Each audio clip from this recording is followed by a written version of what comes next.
l'iPhone 12 Pro Max qui ne s'allume pas, partie 2. Donc, dans la vidéo précédente, nous avons effectué le diagnostic et nous avons constaté que le téléphone démarre déjà malgré une forte consommation qui peut toujours faire décharger très rapidement la batterie. Cette fois-ci, nous allons trouver le composant qui fait décharger. Ok. À partir de cela, nous allons passer par la caméra thermique vu que nous avons une très forte consommation. Quand nous connectons le téléphone sur le power supply ou bien la carte mère sans toutefois allumer, nous avons déjà une forte consommation. Et cette consommation peut créer des problèmes au niveau de la décharge rapide et aussi ça peut afficher constamment le problème de température.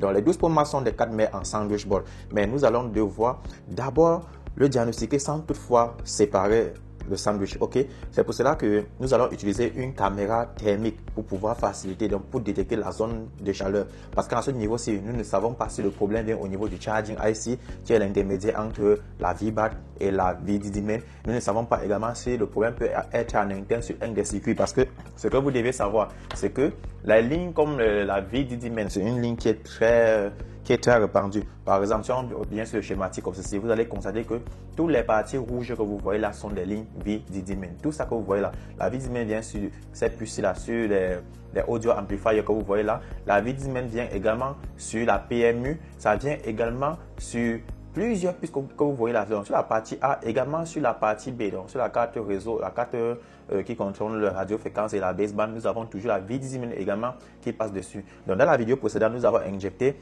3 volts directement sur la VDD-Main au niveau de la ligne C là. Mais maintenant, on a une forte consommation. La consommation qui est là et qui refuse de partir. Donc nous avons en ce moment une consommation qui refuse de disparaître. Et malgré avoir injecté 3 volts. Et avoir ce type de consommation, cela montre que le problème, c'est un circuit intégré. Donc, ça peut être le charging IC, comme ça peut être également un des composants. Donc, beaucoup plus, je soupçonne cette puce-là, le charging IC. Donc, on va aller juste en image réelle, comme vous voyez là, ici. En image réelle, ici. Et ici, on peut également aller sur la partie note. Vous allez voir ici, charging IC, dans la puce de charge. Vu qu'elle fait partie de l'intermédiaire, ok? Donc, ce qu'on va donc faire, c'est quoi? Concrètement, on va essayer de nouveau de diagnostiquer notre téléphone. Ok, donc là, je vais brancher mon e-boot comme ceci. Nous avons cette consommation, c'est 0,500 par défaut. Donc, regardez juste la consommation qui s'affiche ici. On a combien là-bas? 0,500. Vous comprenez? Donc, là, on est pratiquement à une consommation un peu plus élevée. À ce niveau-ci, même avec la colophane, on peut détecter le court-circuit. Donc, il vous faut juste de la colophane comme celle-ci là, ok? Cette colophane, vous pouvez vous-même détecter le court-circuit facilement. Mais le problème est qu'avec la colophane, avec cette colophane, il faut démonter les différents boucliers, les différentes protections pour appliquer afin de voir la zone de chaleur. C'est là où la caméra thermique va faire preuve. Donc, regardez, là, comme ceci, ça c'est la colophane, ça va blanchir la carte mère afin de pouvoir nous montrer facilement le composant qui est en court-circuit. Ah, mais c'est vraiment stressant de passer avec la colophane. C'est pour ça que je préfère passer à la caméra thermique, ok? Alors, pour la caméra thermique, pour ceux qui ne sont pas encore abonnés à la page TikTok, abonnez-vous tout simplement, c'est encourageant. Et également, il y a beaucoup de vidéos explicatives qui pourront vous aider. Et si vous n'êtes pas aussi abonné à notre page YouTube, allez également vous abonner. Mais je constate également que vous ne vous abonnez pas sur la page Facebook. Regardez ici, nous avons le lien Facebook tout simplement ici.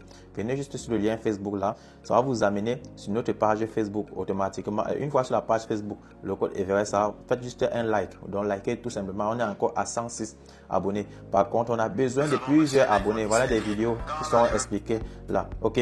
Donc déjà, likez les vidéos sur TikTok, c'est déjà nous encourager. Likez également les vidéos sur notre page Facebook, YouTube, c'est encore bien. Laissez les commentaires sur notre page Facebook également, c'est encore mieux, ok?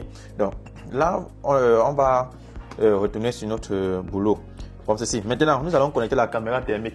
Pour ceux qui se demandent c'est quelle caméra thermique que j'utilise, je vais vous montrer la caméra thermique en gros. Donc voilà à quoi ressemble la caméra thermique que j'utilise personnellement. Donc je vends ça ici chez nous au Cameroun. Donc pour ceux qui ont besoin de cela, vous pouvez juste passer la commande. Si vous êtes uniquement au Cameroun, ok? Pour dans d'autres pays, bon, on ne sait pas encore comment on va le faire. Donc c'est une caméra thermique très précise. Ça fonctionne également sur mobile. Donc pour ceux qui ont les téléphones, ils n'ont pas le temps de connecter à l'ordinateur. Ça fonctionne également sur le téléphone, ok? Bon, moi je travaille beaucoup à ça sur le téléphone. Je peux également le connecter sur l'ordinateur. Voilà, là je vais brancher ma caméra thermique. Donc, je m'excuse, ma caméra thermique est connectée directement sur c'est connecté sur mon microscope. Dans mon microscope, c'est la marque Forward. C'est l'un des meilleurs microscopes et à très bon prix. Donc je vais connecter là. C'est pour que ma caméra thermique puisse démarrer. Et à partir de la caméra thermique, je vais détecter qui chauffe réellement.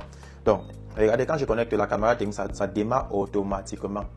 Core Boundary, c'est le nom du fabricant en fait. Donc là, je clique là, ça va afficher l'image thermique. Vous voyez l'image thermique, ok. Donc, quand je vais passer mon doigt en dessous, vous allez voir apparaître ici, regardez. Voilà mon doigt, ça c'est l'image thermique. Maintenant, je vais passer la carte mère. Voilà la carte mère que je passe. Ça va me dire en gros, là où ça chauffe. À partir de la zone, je vais connaître. Regardez. Ce qu'on va faire d'abord, on va éteindre le power supply. On éteint le power supply comme ceci. Ensuite, on va redémarrer le power supply. Ça, c'est pour vraiment avoir une idée claire. Ok, là, j'allume. C'est pour avoir une idée claire de quelle zone est à suspecter. J'éteins. J'allume. Ça chauffe où? J'éteins. Attendez. Ok, un instant. Puis, c'est pour éviter de séparer la carte mère directement. Puis, j'allume. Déjà, on a l'impression qu'ici, il y a un truc qui chauffe la mer. C'est pas normal. C'est pas, ça, c'est juste le piège, ok? Et après, je pense, oh, je sens un peu de chaleur là-bas quand je mets ma main. Hein. Je sens un peu de chaleur à ce niveau. Mais ce qui est bizarre, c'est que sur le schématique ici, je ne vois pas un vrai composant ici qui chauffe, sauf si c'est sur la partie B. Dans tous les cas, on va retourner sur notre caméra thermique, ok? Donc là, je vais de nouveau allumer mon power supply. Ma caméra thermique, je risque de calibrer un peu. Hein. Ok, je viens de calibrer ma caméra thermique. Je ne vois pas de chaleur au niveau du charging IC ici. Ça ne me détecte pas. Vous voyez où ça me signale à chaque fois? Je vais éteindre. Ouais, je vois déjà, c'est au niveau du connecteur ici là. Ça me signale un problème au niveau d'ici. Donc, au niveau d'ici, vous voyez un peu. Bon, je vais me essayer d'allumer encore, on ne sait jamais. Juste pour me rassurer. Voilà, juste pour me rassurer. Voilà. Vous avez vu, non? C'est venu me pointer là. C'est venu pointer juste ici. Donc, ça peut être en interne comme en externe. Là, je viens d'éteindre encore. Je vais encore venir allumer. Regardez. Ouais, ça chauffe. Donc, regardez, je vais zoomer. Ouais. Donc, je mets juste en dessous de la caméra thermique, puis ça vérifie pour ma place. Je tiens encore là. J'allume. Ça a rougi. Alors, c'est quoi réellement la fonction de ce connecteur là? Parce que ça chauffe au niveau de ce connecteur. Ok. Donc, le connecteur, c'est contrôle par exemple quoi? C'est une antenne. Une antenne à base. Ok. Voilà. Ce qu'on va donc faire, c'est on va aller jeter un coup d'œil sur le microscope pour voir réellement ce qu'il y a là-bas. Soit c'est dans la carte mère. Tel que je vois, c'est propre. Il n'y a même pas de trucs, de dommages à l'intérieur. Vous voyez un peu. Donc, les amis, vous voyez, c'est le microscope de marque Forward. C'est sa caméra qui filme comme ceci, une caméra 4K. La caméra FWC03. Voilà. Ce que je vais faire alors, c'est quoi?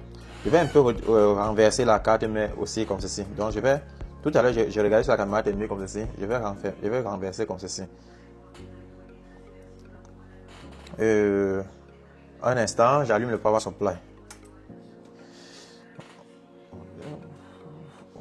Ok. Je vais passer à la caméra thermique. On va voir peut-être à l'arrière ici, on peut avoir un problème. Attendez. Voilà, vous voyez. J'éteins.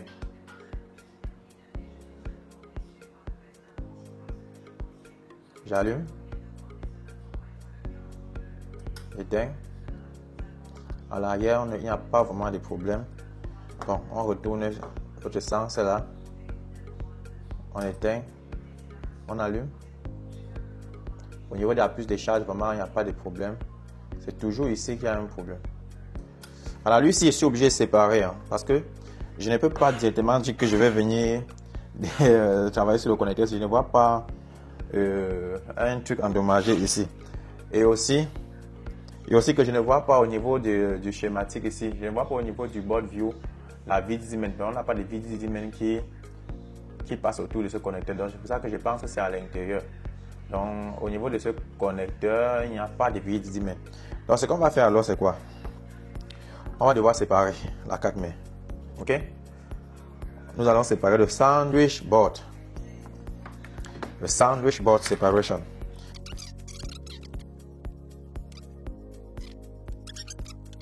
OK.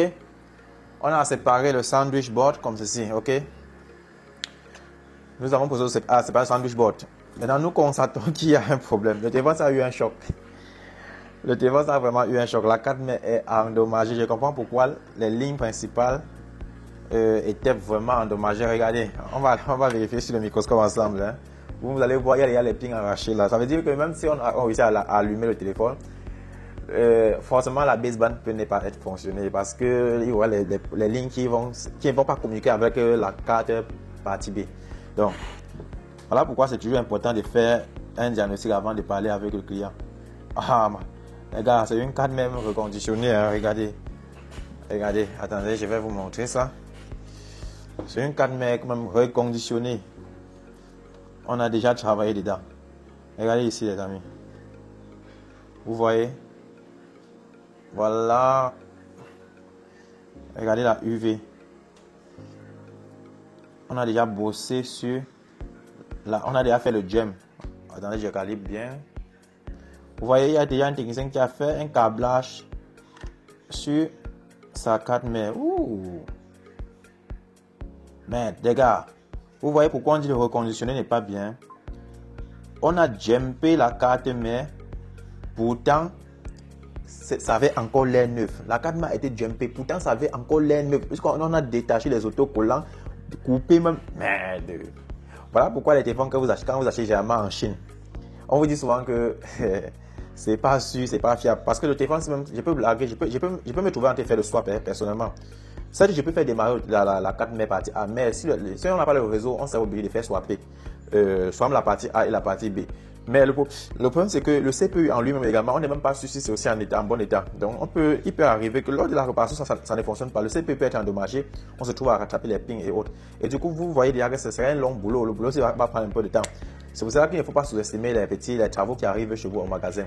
Prenez toujours du temps pour donner un temps chez le client. Le client va vous laisser faire d'abord le diagnostic et ne sous-estimez pas les pannes. Il y a les pannes comme ces 4 merci pour dire je n'avais pas pris grand chose parce que c'était pour un client et un collègue. Mais c'est quand je vois ce qui est déjà ici là que je comprends que je n'aurais pas dû lui prendre le prix des familles. Voilà les pins qui sont arrachés ici. Les pins c'est arraché. Voilà les pins arrachés. Voilà également les jumps, les câblages ici. Tout ça. Mais heureusement, le CPU semble ne pas... Ah, non, le CPU même là. C'est... Bon, ça a encore l'air d'avoir la gomme originale. Mais c'est pas vraiment ça. C'est quand on va soulever qu'on va voir. Parce que les Chinois là, ils sont trop forts. Voilà, beaucoup de pistes arrachées. Et ça ne s'est pas arraché ici chez moi. Hein.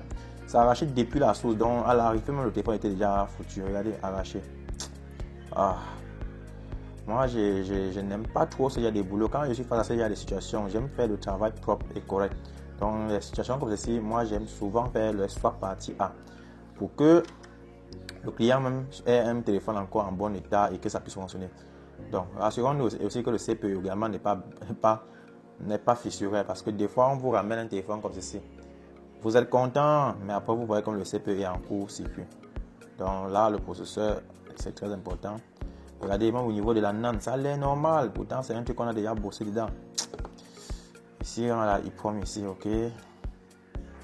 Maintenant, la carte m'est chauffée à ce niveau-ci. Bref, on risque de faire une autre vidéo seulement. Hein. Je vais de nouveau essayer de connecter encore avec le e-boot, ok, pour voir la consommation. Mais déjà, on sait que le téléphone peut quand même s'allumer. Bon, je branche là, j'allume mon power supply. On regarde. Court-circuit. Bon, c'est normal, hein. C'est normal qu'il y ait le court-circuit. Pourquoi?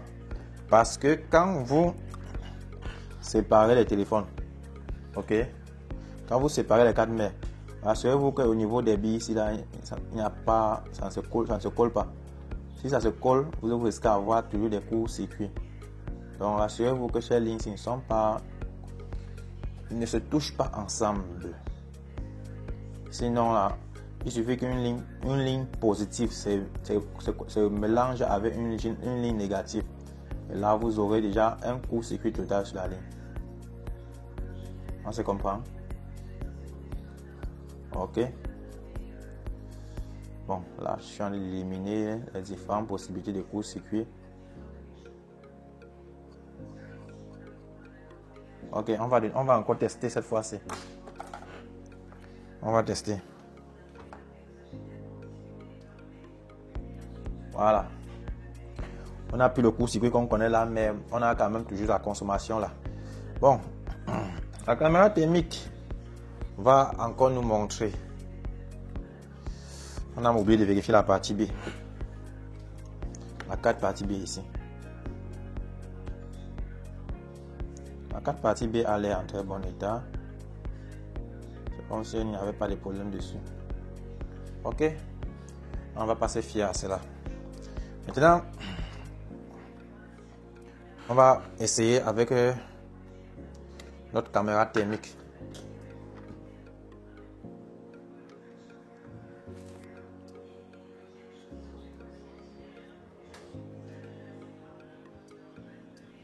Pour voir vraiment qui pose problème.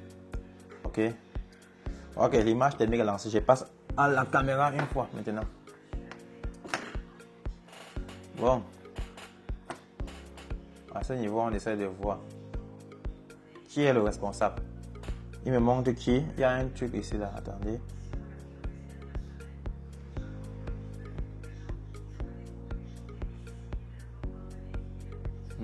C'est ce condensateur.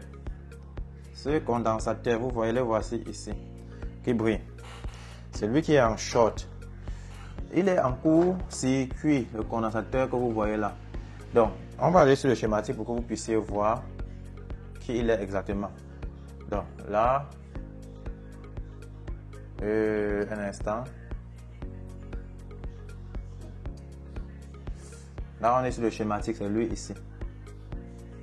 PPVDD1000. Ok, c'est lui là. Donc, ce qu'on va faire alors, c'est quoi? On va retirer ce condensateur et voir si on a encore ces problèmes de consommation. Bas de con, bizarre. Donc là, pour le retirer, on n'a pas besoin de chauffer, ok? On peut juste utiliser un couteau comme ceci. Ok? Là, je fais là.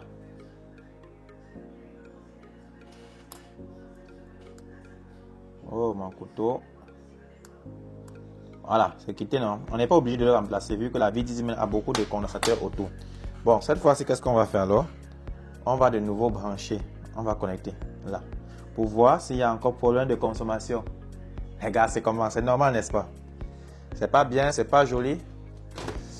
C'était ok, vous voyez, il fallait forcément qu'on puisse séparer. Bon, je vais connecter l'écran. Pour connecter l'écran, déconnecter toujours la batterie. Il faut toujours déconnecter la batterie, c'est très important. Espérons que l'écran-ci vraiment est bien. Hein? Espérons que l'écran-ci est en bon état parce que tout à l'heure on a connecté là, ça ne voulait même pas fonctionner. Ok. Le court-circuit est parti. Et brancher la batterie. Maintenant on allume. Allons sur le power supply. Ok. Je vais allumer sur son test point ici.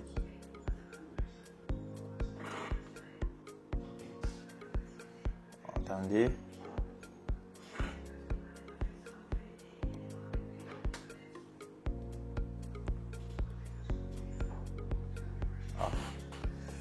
Ah, il réagit pas ou bien.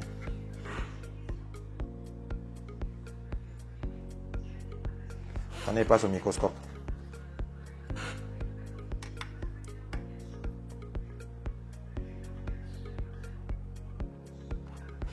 Bon, je vais allumer avec le multimètre, ok. Vu que celui-ci est têtu, je vais allumer avec le multimètre. Mode test de continuité. Ok.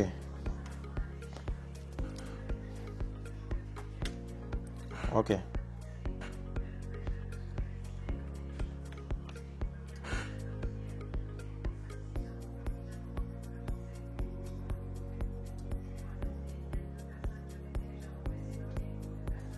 Ah. Le multimètre, je parviens pas à le démarrer. Pourquoi?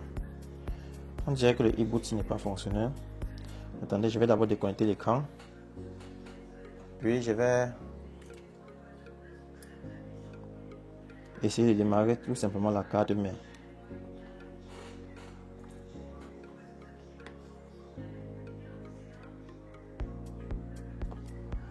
Regarde, on a 0 réaction. 0 réaction. Qu'est-ce qu'on va faire? Bon, je vais mesurer la ligne. Je vais vérifier si on a 1 vol 8 sur le bouton d'allumage. Le bouton d'allumage, on a souvent la ligne 1 vol 6, 1 vol 8 always qui est toujours là. Donc, on va voir si on a le voltage qui signale que la PMU est encore en bon état et que le téléphone peut s'allumer. Ici, on a quoi? Attendez, avatar.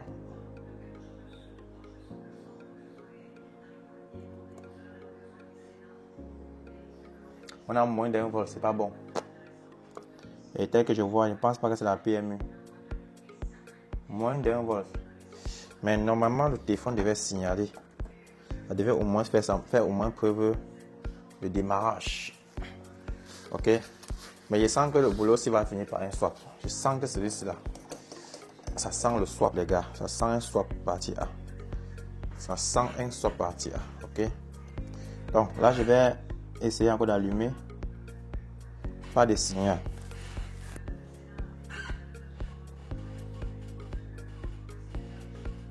Pas de signal par supply. Pas de signal. Ok. Bon, les gars, je ferai une autre vidéo seulement pour le swap de la partie A CPU. Je peux bien réparer ça manuellement, mais tel que je vois l'état de la carte, si c'est trop sale, les gars. Je me trouve pas en train de rattraper ces lignes-ci, repasser les gems, tout et autres là, ça va me perdre le temps. Regardez, beaucoup de lignes arrachées autour du CPU ici. C'est sale. Je vais alerter le client. Là, si la seule qu'on prend le risque, on va le faire. S'il n'accepte pas, on peut toujours. Je vais procéder à la réparation manuelle. Je vais diagnostiquer, approfondir les input-output, puis je vais voir quel composant empêche le démarrage. Donc c'est tout pour cette vidéo. La prochaine vidéo, sûrement ça sera un swap. Ok, on est ensemble.